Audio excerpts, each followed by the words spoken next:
In previous videos, we created the functions for the total purchases, the main function that is. We created the add price main function. We created the calculate the average of the purchases function. And the latest video showed you how to create an external file for the output. In this video, we're going to focus on creating the actual function that writes the output to the external file. And then the very last one that we will demonstrate has to do with creating a function to check the data type of each of the inputs. Okay, so we're going to take all this code and place it in a function rather than inside the program itself. So the first step is I will take all this code and I will copy it temporarily.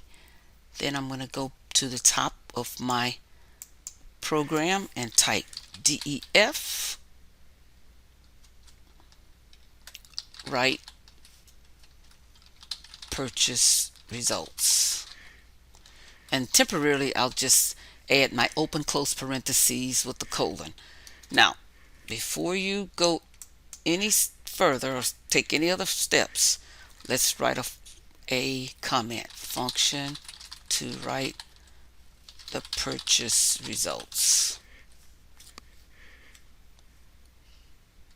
Next, all of those statements I copied earlier, I'm going to paste right below here. And then I'll say in write purchase results function or module. So if I were to run the program now, let's see if this is going to write the results the way we have it here, okay?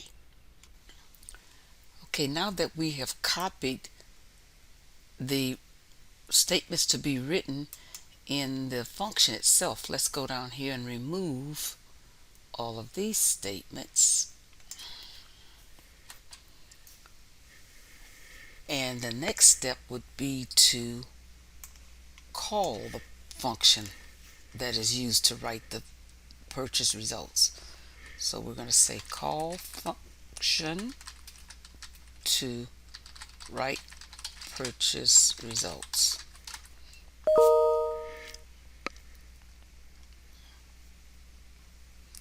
Once we call the function, we're going to use the function name. We're going to do it just as you see it, and let's see if that works.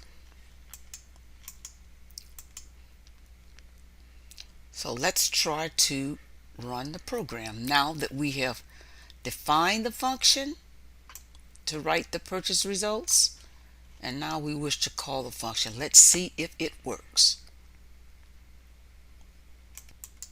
Okay, so we are entering the required data, and now we're going to see if this works.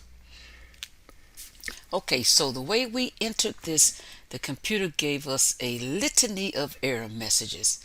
And so what we need to do is we're going to right wherever it gave us an error message,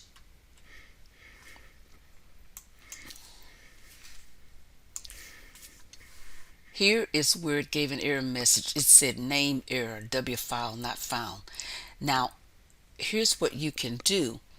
It'll tell you at the line number. So the last line number that you see here, you right click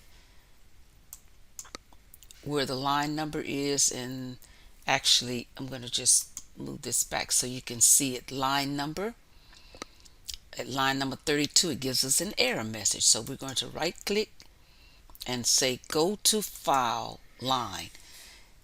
The reason for that is because in this function we are using unknowns.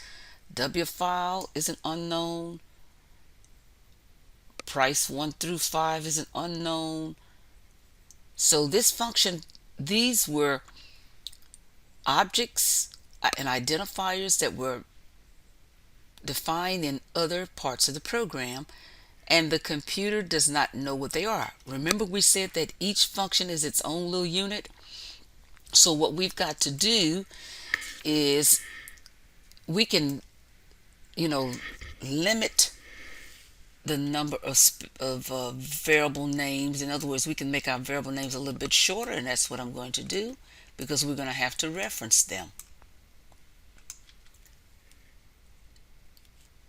And we'll just call this AVG,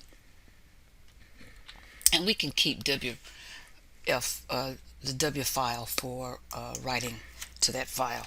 So what we're going to have to do is say we're going to write the results P1, comma P2, comma P3, comma P4, comma P5, comma P6, comma total, comma AVG, comma W file. So this is not known to the program, so when the program is run, that information is going to be passed from the main program. The main program has price, so price will be transported to P1 for price 1, price 2 will be transported to price 2, price 3 will be transported to price 3, and of course total will be transported to total, average will be transported to the AVG, and the W file will be transported here. Let's see if this works.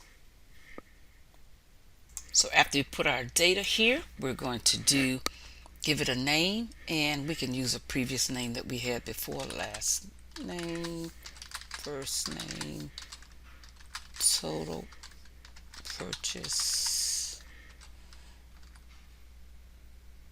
functions underscore files, Python output, and it still gives us an error message, and we're going to find out why.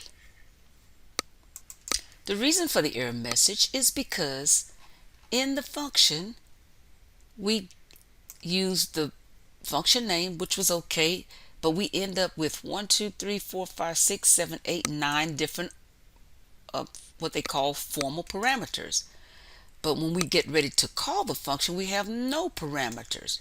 So what we have to do is add price 1, comma price 2. These are the actual parameters providing the data to the function.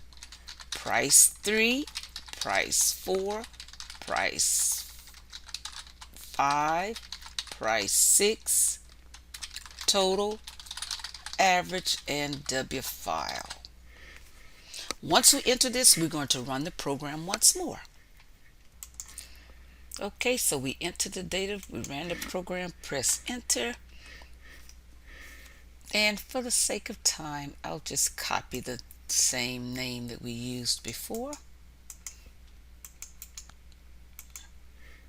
and I'll add 3 at the end. So now that we've run the program and we've got the Python prompts, that's an indication that there are no, at least logical errors. I mean syntactical errors. There may be some logical problems, but there are no syntactical errors. So now let's find this file and let's open it. Here's the file. Let's open it. And here it is. And this is the correct layout.